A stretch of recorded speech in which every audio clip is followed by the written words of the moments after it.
আজ তোমাদের সাথে একটা রান্না শেয়ার করব, সেটা হচ্ছে, জানি না অনেকে জানো অনেকে জানো না।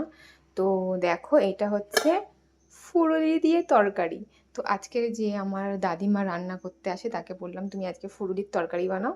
তো বেশ ভালো বানিয়েছে। তো আমার শ্বশুরমশাইকে দিয়েছি খেতে। তো উনিও বলল যে আমি বহু বছর পর ফুলুরির তরকারি খেলাম, ভালো লাগলো বেশ।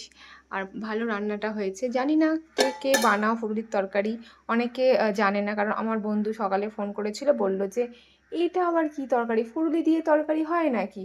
আমি বললাম হ্যাঁ হয়, আমার মাও করে। তো আজকে ছিল কালকের ফুলুরি দিয়ে, আজকের ওইটা তরকারি বানাতে বলেছিলাম।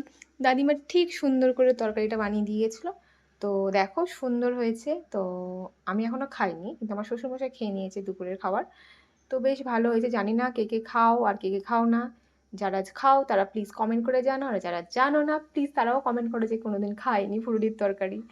চলো টাটা বাই বাই। আর আজকে দেখো ওয়েদারটা দারুণ, পুরো অন্ধকার। বাজে কটা, 12:30 বাজে। 12:30, না না 1টা বাজে এখন। তো দেখো ওয়েদারটা দারুণ।